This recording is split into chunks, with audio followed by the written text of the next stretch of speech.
Welcome back, welcome back, welcome back to another episode of Dogs on the Couch.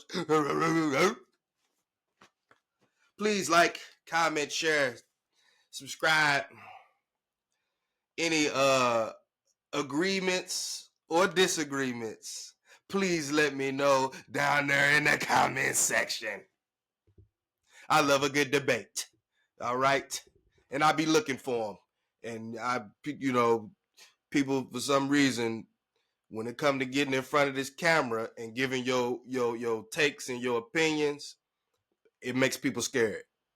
Cause I think they be having potential to be wrong. A lot of times people give stuff based off emotion. They don't really be watching the games. Here at Dogs on the Couch, everybody's allowed to have an opinion as long as you were watching the game. You didn't have to play the game, you were watching. So you're allowed to have an opinion here. Let's get into it. The Browns lose to the Pittsburgh Steelers after celebrating a win 2 weeks ago, in what seemed like such a high moment that everybody was so high on. And we turn around 2 weeks later, 2 NFL weeks later, and you get your butts kicked by the Pittsburgh Steelers. And it looked quite similar to how it normally looks when the Pittsburgh Steelers kick the Cleveland Browns' butt. So, for starters, before I dig into the typical where we know I'm going to end up going, okay, is when it comes to blame and different things of that nature. But before I get into that, let's just take a look at a few of the key moments. Let's go over a few of what I feel were key moments in this game that took place this past Sunday. So, first things first, notable off the bat, the very first offensive series for the Browns, minus 12 yards on the very first offensive series. And in that 3 and out, you had one play where TJ Watt comes through unblocked, gets a tackle for a loss. And then you have another play where Jameis Winston gets sacked. So that's 2 issues, I guess you could say, offensive line, maybe, right? Maybe. Because TJ Watt coming through unblocked to make that tackle for a loss. If anybody's allowed to come through unblocked, I don't think TJ Watt should be that guy. Unless you're throwing a screen right to where TJ Watt, right to where you just let him come through at.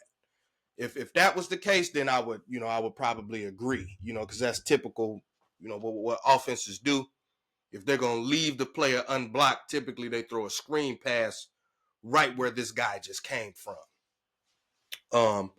Another one of the notable plays in this first quarter is around the 6-minute, 38-second mark.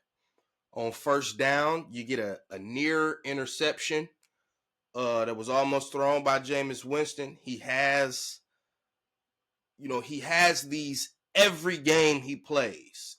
Every game he plays, there are near interceptions where the defender just drops the ball. But if the defender would just catch the ball, it's an interception. So again, very early in the game, 6:38 to go in the first quarter, you almost get an interception from Jameis Winston.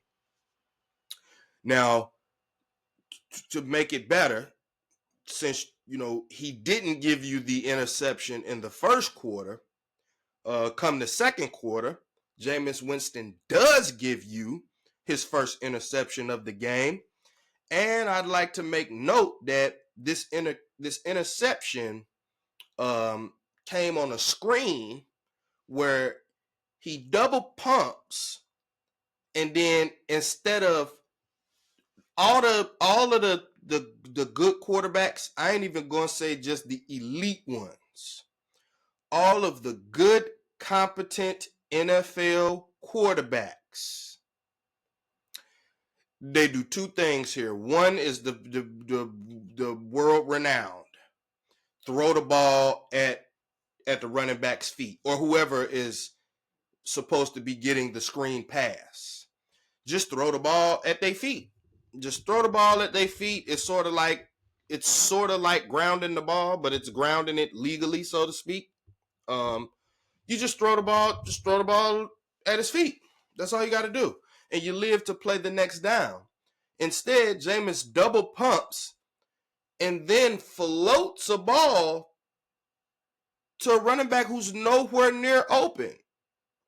Gets intercepted by by the defense. And truth be told, that was like a back-breaking.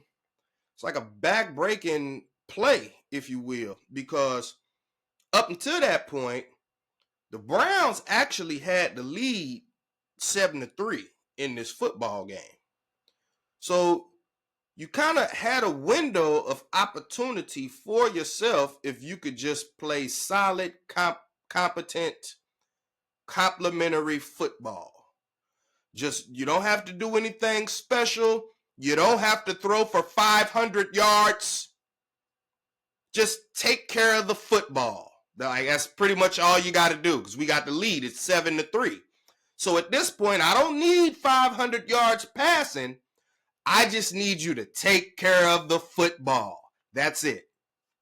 And of course, after that interception is thrown, they end up scoring on that drive because you gave them a short field, so they end up scoring. And in the grand scheme of things, they pretty much never look back from there.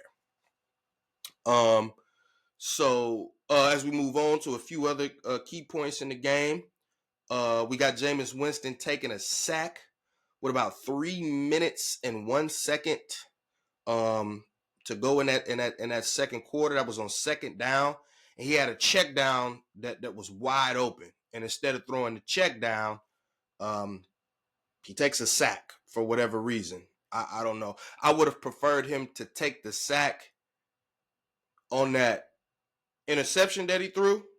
I would have preferred you to take the sack there because that's the other thing, other than throwing the ball at the running back's feet or whoever's receiving the screen pass. Instead of throwing the ball at their feet, you could just take a sack. You prefer to throw it at their feet, but if my options are sack or interception, I'll just take the sack. Instead, he throws a pick. So yeah, right here, when, again, like you would like for him to hit the open check down guy, this is when he chooses to take the sack, as opposed to just, checking the ball down.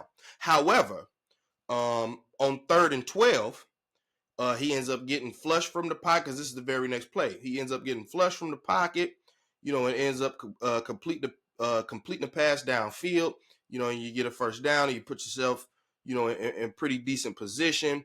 However, Dustin Hopkins misses yet another field goal attempt.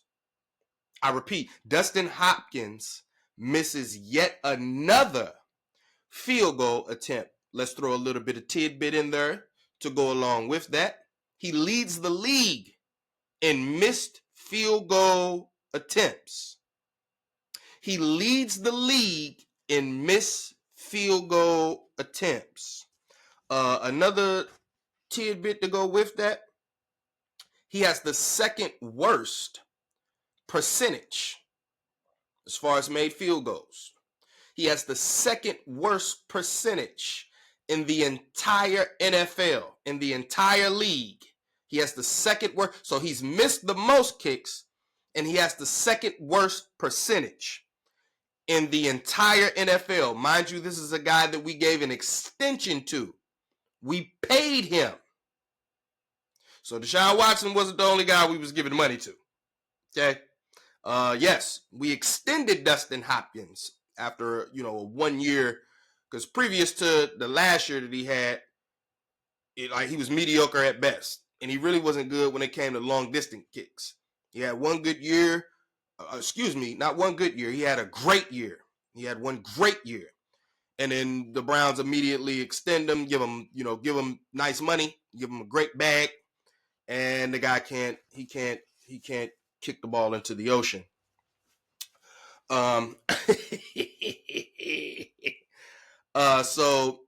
Fast forward, third quarter with about 12 minutes and 40 seconds remaining. At about the 12-minute and 40-second mark, Dustin Hopkins misses yet another field goal attempt. So it's 2 missed field goals and 3 quarters of football, 6 points off of the board. Just that easy, just that quick. 6 points gone. That's honestly not the quarterback's fault. Quarterback is not the one who's out there kicking field goals. So it's all on the kicker right there, man. That's special teams. That's not the quarterback's fault. We've been missing kicks all year. Dustin Hopkins has been missing kicks since game 1. That's how he leads the league in missed kicks and how he has the worst kicking percentage. Or excuse me, second worst. To Greg Zuerlein for the Jets. So my bad. He's second worst percentage. But he has missed the most. He is number 1 with missed field goals.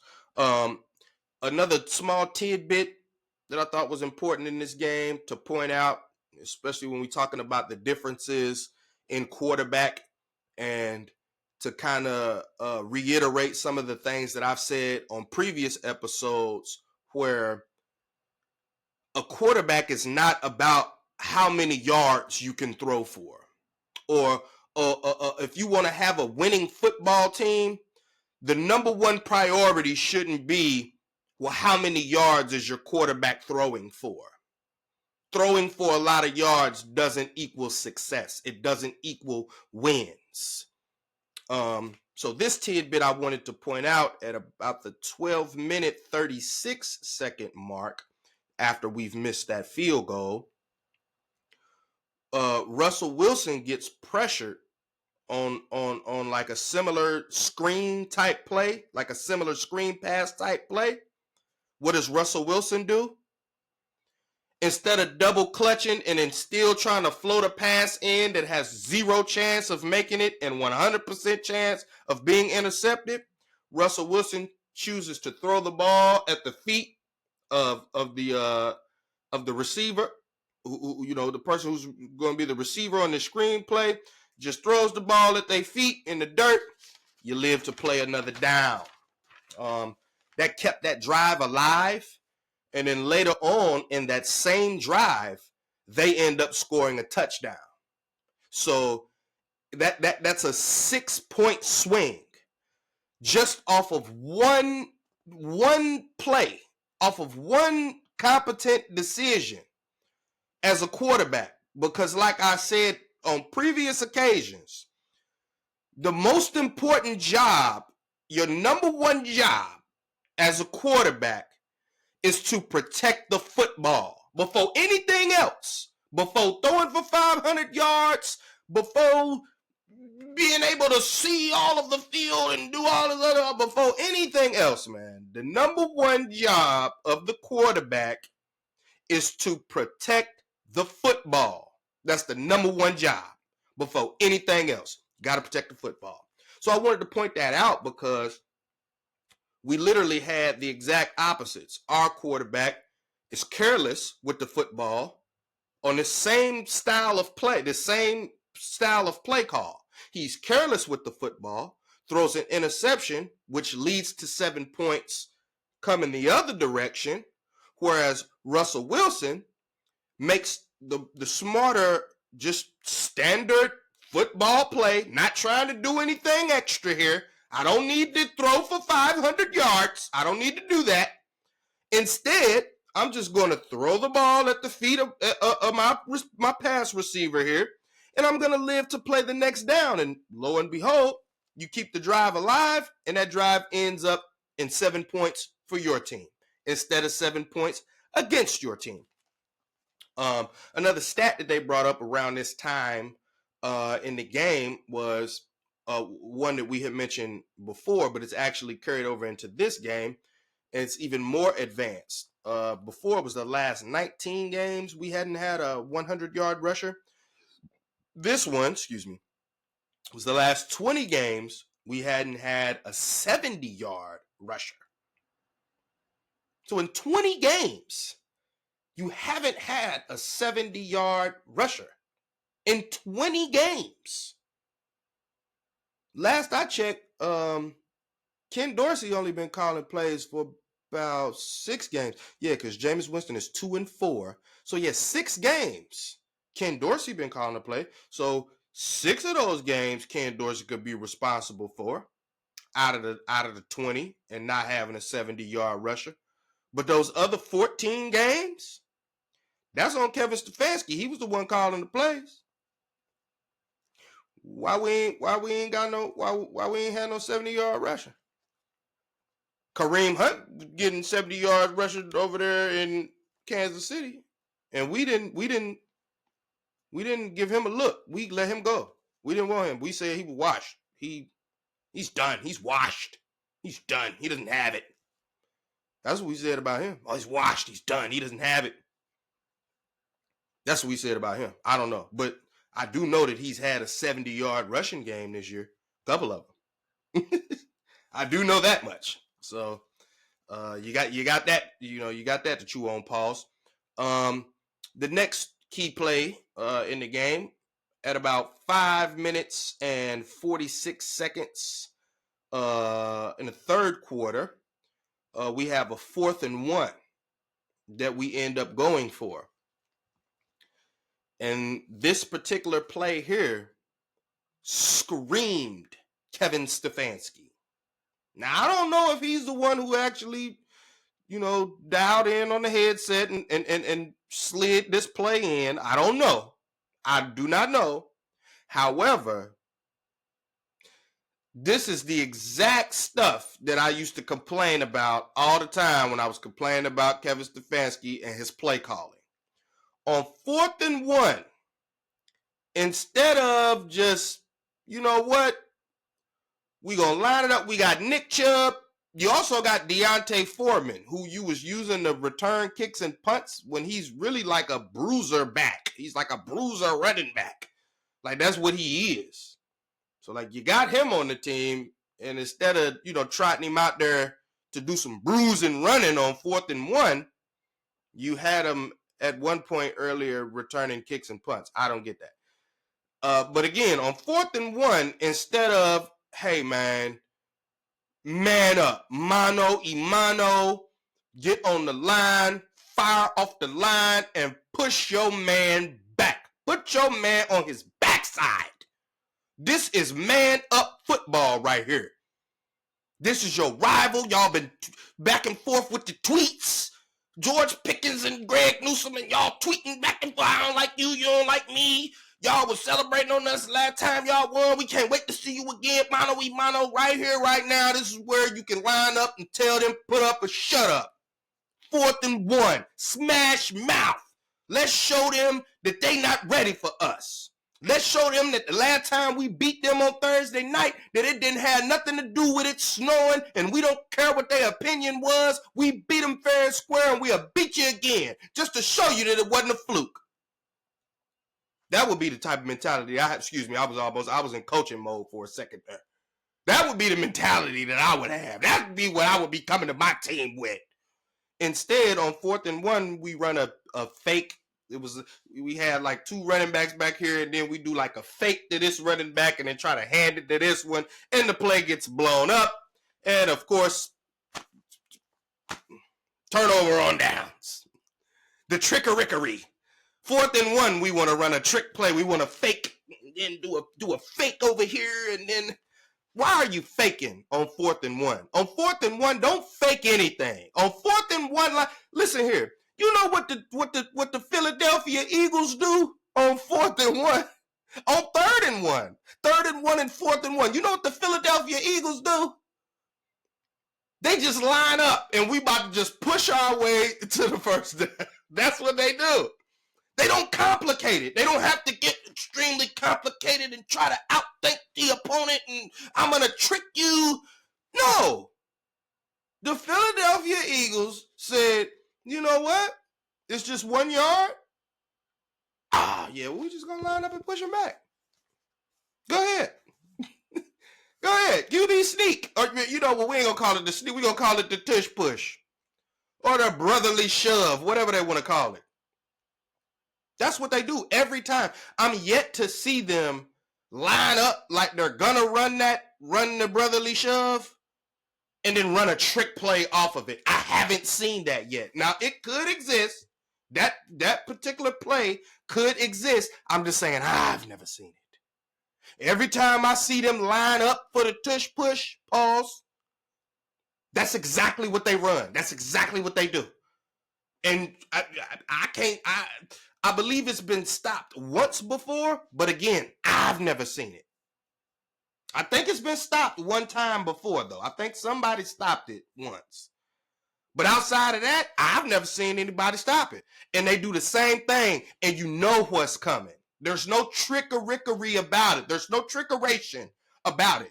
You know precisely what they finna do. They finna line up, and they finna shove their way to the first down. There's no scheming. There's no nothing.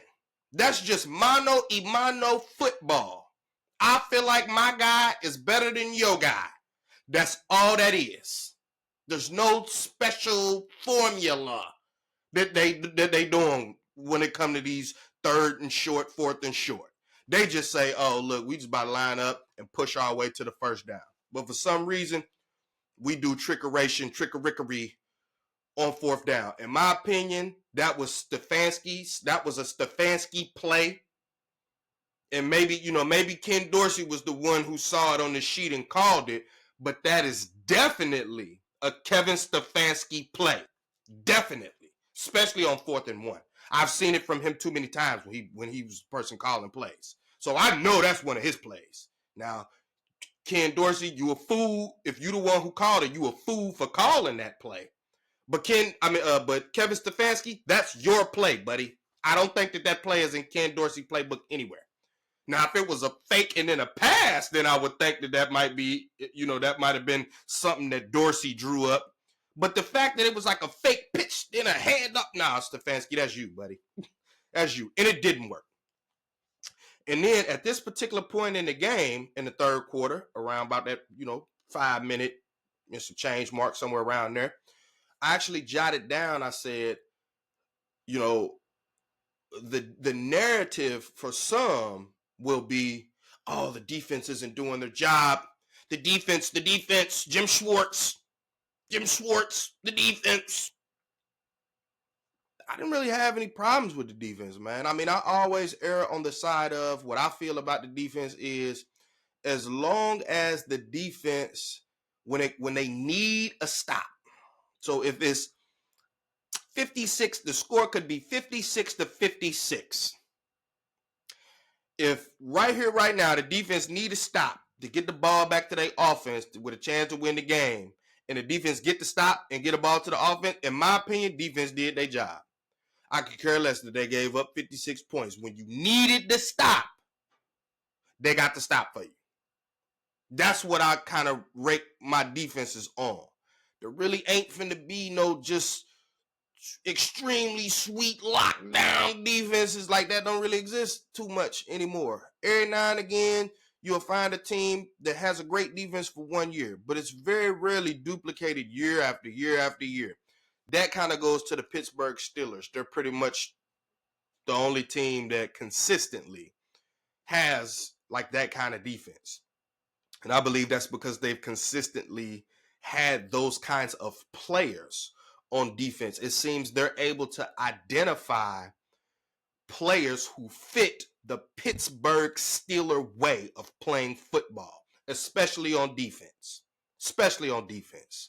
You know what I'm saying? They always seem to draft or acquire, hard-nosed, tough, grinded out, in your face, hard-hitting defenders. Like somehow it seems like they always, get players like that. But outside of Pittsburgh still, and maybe the San Francisco 49ers, maybe them. They've had a pretty consistent, great defense for quite some time now. You know what I mean? At least throughout the duration that that they've had Baby Bosa. You know what I'm saying? At least throughout that time.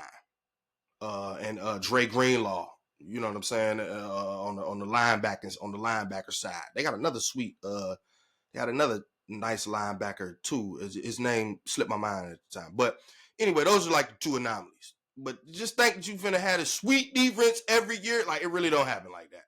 So I just wanted to point out, I'm like, at this point in the game, this is where people start to kind of, you got to point to something being wrong.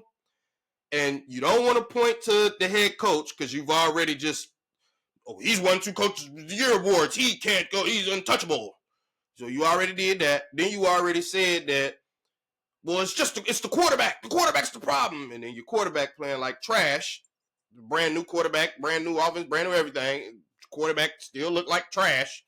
So you scared to say anything about him, because if you say anything about him, then it's going to lead back. It's like, okay, well, wait a minute. The first quarterback was trash. Second quarterback was trash. But you're saying that it ain't the coach. So then what it is like, so you kind of got to find something to point the finger at. So, well, the defense giving up points. It's like, well, the defense is being put in a short field because your quarterback, instead of throwing the ball at the feet of the pass catcher, he lobs a ball, he double pumps and then lobs a ball right to the defender. And then gives your defense a short field. What they supposed to do with that? That's not the defense's fault. Defense didn't get him the ball down there in the red zone. That was the quarterback turned the ball over and did that. That was him. That ain't on the defense. That's not the defense's fault. That's on the quarterback. Quarterback got to make a better play. I saw Russell Wilson do it in the exact same game. That's why I wrote it down. And that drive ended up being a touchdown. So see, it matters. So I wrote down that, they start blaming the defense. Again, later in the same game, which proves my point from earlier, what I was talking about, 4th and 1. 4th and 1, we do a QB sneak. And we make it. So instead of doing the trickery, let me fake it over here and fake it over here. Up. Is it in my right hand? Is it in my left hand? Instead of doing all that, we just lined it up, did a QB sneak, and we converted. We did football 101. We didn't try to outsmart anybody. We did football 101, which is line it up and get the yard. If you can't line it up and get 1 yard, I don't want you on my football team, not on offense. If I can't just line you up and say, we need 1 yard, I need everything you got for this 1 yard. If I can't do that, if you can't line it up and give me that, I don't want you on my football team. Not at the professional level. Go play flag football or something like that. UFL could use some more players, but I don't even think they're going to let you play in the UFL like that. Because I've been to a bunch of USFL games and stuff like that. I love the game of football, so I've been to a bunch of them. Went to both championships. And I don't think they're going to let you play in the UFL if you can't line it up and get 1 yard. I don't think they're going to let you play over there. So if you can't do that, I don't want you on my football team, buddy. I'm sorry. I need another guy.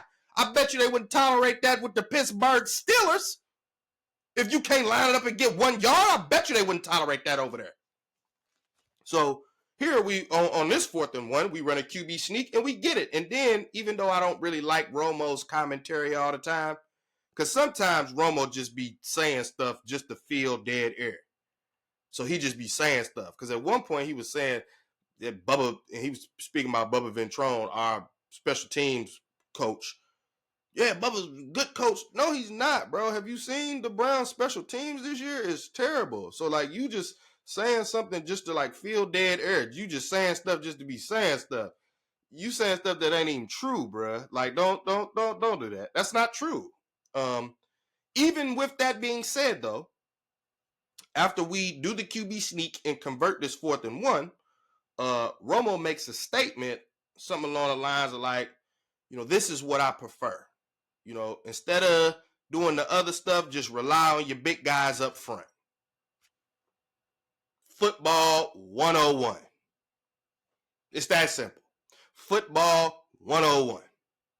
Here you got, what was a decent quarterback in the NFL. He was decent. He was better than people like Dan Orlovsky and all them time. Here he's telling you, yeah, man, like this is what I prefer. This is what you should be doing. Instead of this trickery, just line it up and let the big guys do what they do. Let the big guys up front do what they get paid to do. Okay, heading into the fourth quarter, made a note here. We had 40 yards on penalties 2 minutes into the fourth quarter. Let's say that again. 40 yards worth of penalties just 2 minutes into the fourth quarter.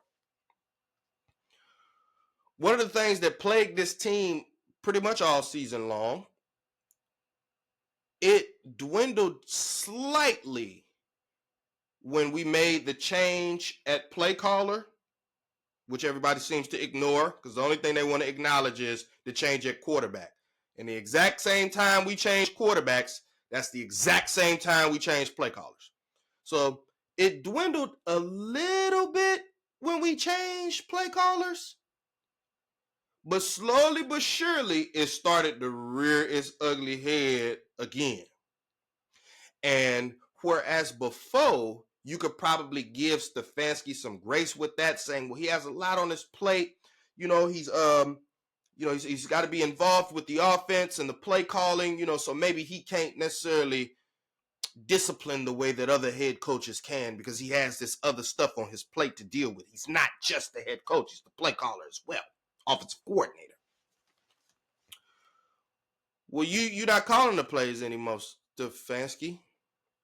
So for you to have 40 yards worth of penalties 2 minutes into the fourth quarter, that is inexcusable. For you to accumulate 40 yards worth of penalties within 2 minutes, and it's in the most important quarter of the game, the winning quarter, fourth quarter.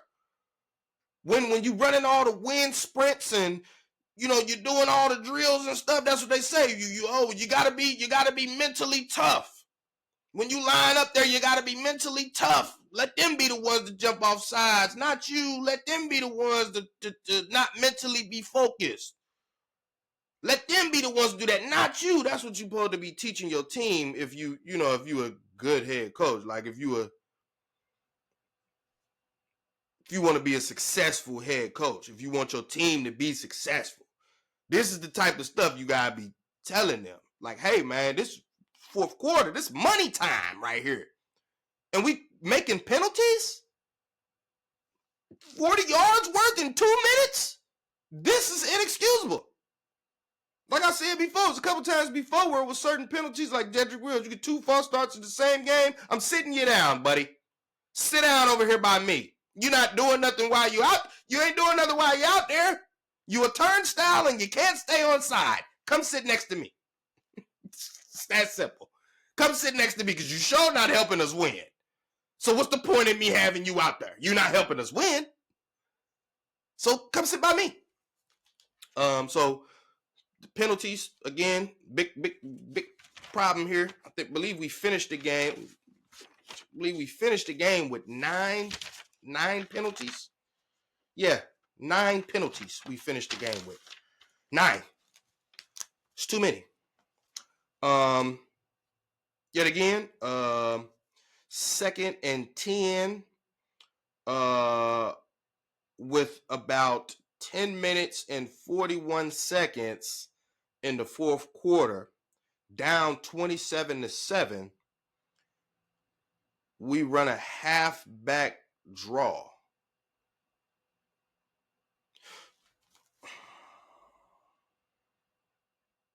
Now, I'm all for running the ball more because I'm like, Nick Chubb don't look explosive. He doesn't look as explosive. I haven't made a determination on Nick Chubb yet, and the reason that I haven't made a determination as to whether,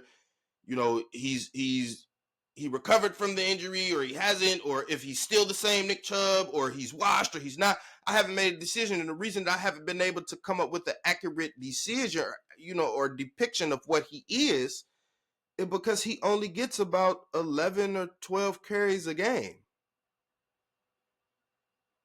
How explosive am I expecting him to be with 11 carries? What he supposed to have 100 yards with them 11 carries? Like I don't understand. Like I don't know. What are we really expecting from a running back who only gets 11 carries? Like I don't understand that. Especially with the type of runner that he is. It'd be different if he was like a scat back. A scat back, one of those guys that just, they kind of dart around, one of the small guys who kind of dart around. Kenneth Gainwell is like a scat back. You know what I mean? It's like a guy, small, fast guy who scats around. You know what I mean? Maybe if you give, in the course of giving him 11 carries, you would hope that, he'd be able to break off one just using his speed and agility and scatting around all over the place. That's what you would think. But with Nick Chubb, who's more of a power runner, he does, he did have agility in his, when he was prime Nick Chubb, definitely had the agility and mobility and cut speed and all of that. Definitely had that. But I'm saying his style of running, he's a power runner. He runs with power. He runs with force. You know what I'm saying? He's breaking through tackles. Like that's the type of runner that he is. A runner like that needs more than 11 carries. 11 carries ain't going to do it. You're not going to see the best of that guy, that style of a runner, with only 11 carries. Like that doesn't, I'm sorry, that doesn't make any sense. You're not going to see explosion from this guy and you only giving him 11 carries. Like that it don't work like that.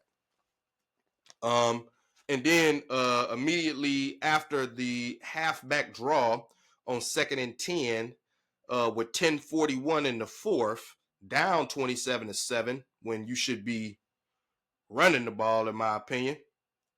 You then throw an underneath route to the tight end that leaves you with 4th down and 6. So again, I thought you should have reversed the play. If you're gonna throw it to the tight end, throw it to the tight end on 2nd and 10, man. Don't do that after you ran a halfback draw. That's kind of like putting yourself behind the 8 ball. Like you down 27-7. Throw the ball at this point. Like throw the ball. You love to throw the ball all over the yard. Throw the ball. Throw it. At this point, throw the ball. Why are you running now? You were supposed to be doing it. That halfback draw that you ran, you were supposed to be running that in the first quarter when you was up 7-3 instead of calling that screen and letting Jameis Winston throw the interception. You should have been running the ball then, not when you down 27-7 and it's 10 minutes and some change to go in the fourth quarter. No, you need to be throwing the ball. Throw the ball now. Throw the ball. Sorry. So then a little bit later in the game, we get another questionable decision by our head coach. And this is the head coach. This don't have nothing to do with play calling or anything like that. With about 5 minutes and 32 seconds in the fourth quarter, on a ball that was clearly caught by Pittsburgh, we challenge it. I don't understand why. Like the ball was clearly caught, like beyond a shadow of a doubt. It was a clear catch. And Stefanski's challenging the catch. For what reason, I don't know. So you lose a challenge and a timeout. Why, I don't know. Like, you lose a challenge and a timeout. I mean, you might could have needed that. You might could have wanted to save that to use it at the end of the game just for, like just in case type purposes. Whatever. If you ask me, that again, incompetent decision at head coach. Why are you challenging a play that you're clearly not gonna win? You just basically handed a challenge and a time over to the referee and a timeout over to the referee. You just handed it to him like, here, I don't need these. Take them with you. I don't want them. And then yet again, even when the game it seemed to be out of reach, we end up getting the ball back, from a fumble. Pittsburgh ends up fumbling the ball. We get the ball back with a chance to go down, and tighten this thing up. Pause. Like we get, we actually just like, whoa, wait a minute. We might could get back in this game. And then we get an onside kick or something like that, man, we might be able to, win. So like there was a sliver of hope here. It's like there's actually a sliver of hope. The way this as crazy as this game is gone, and the all of the poor decisions or whatever, what have you, you have a sliver of hope. So we get the ball back from a fumble by Pittsburgh, and then with about 3 minutes and 57 seconds left, Jameis Winston does the Jameis Winston. Throws an interception. Pretty much blows the chance to win the game. What did I say the number one job of the quarterback is? Protect the football. What seems to be the number one thing that Jameis Winston struggles with in his 10-year career? Protecting the football. It's not just a Cleveland thing. It's not just here. He's done that everywhere he's been. He struggles protecting the football. For some reason, he cannot stop throwing interceptions. So, get a pick from him with about 3 minutes and 57 seconds left to go in the game. You're like, this is it. It's over with. It's blown. It's a wrap. But then, turn of events, defense do okay. Things go in our favor. We get ready to get a punt. They get ready to punt us the ball with about a little over maybe about 3 minutes left to go. You still have a sliver of hope here. You know what I mean? Because you could potentially drive down, score, onside kick, field goal. You know what I mean? Like it's a sliver of hope. It's a long shot, but you got a shot. It's a long chance, but you're telling me there's a chance. Like there is a chance. 2:53 mark, we go to receive the punt, and the same guy who got an unsportsmanlike conduct penalty for throwing the football at the defender's helmet and hitting him in the helmet, Kadarius Toney, must the punt. Now, a couple things. Number one, why did y'all even sign Kadarius Toney? Like, why did you sign him? Who made that decision? Why is he on the team? Why is he on the roster? Did you just need to fill roster positions? If that's the case, you could have called me, and then I would have. I play wide receiver. You could have called me, and I would have came and filled that position, no problem. But why is Kadarius Toney on the team? This is why I say that. There's two, actually there's three, but I'm going to go with two main guys. There's more, but I'm just using these two as an example. Okay? I'm just using these two as an example because we've seen it happen with them. There are two guys that if you play wide receiver and you can't catch the ball from them, you don't need to be in the NFL. That's Tom Brady and Patrick Mahomes. Those are the two guys that they either argue, GOAT or finna be GOAT. So no matter which one you feel like is the GOAT, they both is the GOAT. Both of them. So if you can't catch passes from Tom Brady or Patrick Mahomes, in my opinion, you don't need to be in the NFL. Because you're not going to get no better passes than that. They the GOATs. So you're not going to get a better quarterback. You're not going to get a better pass from somebody than them. If you can't catch the ball from them, you don't need to be in the NFL. I'm not taking, if you was over there and you would, and I say that because Kadarius Toney was with, he was with the Chiefs doing the same garbage that he did in this game. He was over there doing the same garbage. And then when he was dropping the ball and he had butterfingers and butter hands and people was talking about he got butterfingers and butter hands, he want to hop on the internet talking crap. It's like, no, buddy, that same energy that you using with the Twitter fingers, use that energy with your fingers to catch the ball. That's what your job is. Your job is not tweeting at this point. If you want to be a tweeter, then go ahead and retire from the NFL and start a podcast. It's 1,000 of them. I started one right here. So if you want to tweet, you want to do the fingers and all that or whatever, you want to argue online, turn your helmet and shoulder pads in and retire and then just go do that.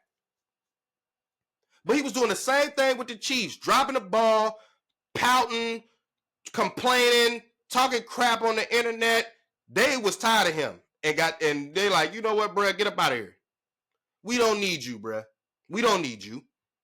Do you realize who we are? We the Kansas City Chiefs. What make you think we don't need you? It's 1,000 of you. We got Patrick Mahomes, buddy.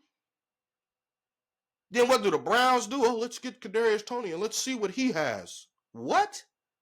You didn't see what he had over there in Kansas City when he was dropping the ball and acting up like being a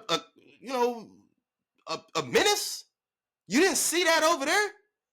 Listen here, man. Anybody that was with Patrick Mahomes and you was dropping the ball and they let you go, I don't want you. Because you didn't work over there with Patrick Mahomes. And they track record, shoot, everybody they bring in work out. Juju Smith-Schuster, Mecole Hardman, reviving D-Hop's career. Seem like anybody that they bring over there, it works. So Kadarius Toney, you not working over there is the biggest telltale sign to me of why I don't want you on my team. Let alone there ever come a time where I actually put you out on the field in a real game.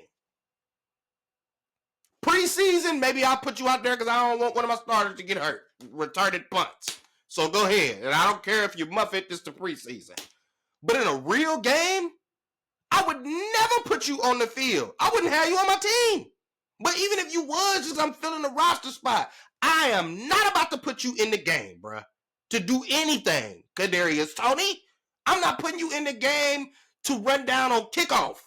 I'm not putting you in the game to do anything. Absolutely nothing. Nothing at all. Just get the Gatorade and pass out the towels. That's all I need you to do. And run some scout team. Well, no, I can't even have you run scout team because you'll be dropping the ball in. That won't get a team a good look. So, no, just stick to the Gatorade and the towels, bruh. Not putting Kadarius Toney out there to do anything. So, for me, just kind of looking through, a lot of the things, that took place in that game in particular. There were several situations that occurred, several decisions that were made where these are the things that have been happening. These are the things that's been going on throughout the duration of the season. Even when we had another quarterback by the name of Deshaun Watson, the same issues were there. Dustin Hopkins missing field goals, offensive line struggling to protect at times, running game looking subpar. And in this game, actually, Nick Chubb, I think, had 11 carries for 48 yards, 4.4 yards per carry was what he had. I would have ran him more. In my opinion, I would have ran him more. Why not? Why not? What are you going to do? Get hurt again? Well, that already happened. So, I don't understand. What they need to preserving him for now? Why? Especially if who knows if y'all even going to bring him back next year? Who knows? Give him the ball. He run it. It's 4 yards a pop. You getting 4 yards a pop? Okay, well, I'm about to keep running it. 4 yards a pop. Let me see. 4 times 3, because it's 3 downs before 4 down. So 3 downs, 4 yards a down. That's 12 yards. If I give it to you 3 times, oh, shoot. Well, I'm about to do that until you stop it. I'm about to do that until you stop it. Especially with my quarterback being so erratic, throwing these interceptions like that. Oh, you know what? Nick Chubb, you said Nick Chubb looking good again? All right, let's feed it to Chubb then. It's been a minute. Been a minute since we had a Chubb game, so let's feed it to Chubb. Let's keep giving it to Chubb then. That's what I would have did. Me personally. keep the ball out the other team's hands. You know what I'm saying? Keep their defense on the field, try to tire them out, that kind of thing. Time of possession, win the time of possession battle. Those are the kinds of things that I would be wanting my head coach to be thinking about. Those are the kind of things I would be wanting my head coach to be involved in. So this was just a breakdown, of the game. I'm actually going to do another video separate from this, where I break down the quarterback play, running backs, statistics, a few rankings, where we stand, different things of that nature, as well as address some of our faulty Cleveland media that we have here that loves to flip-flop, give inaccurate information.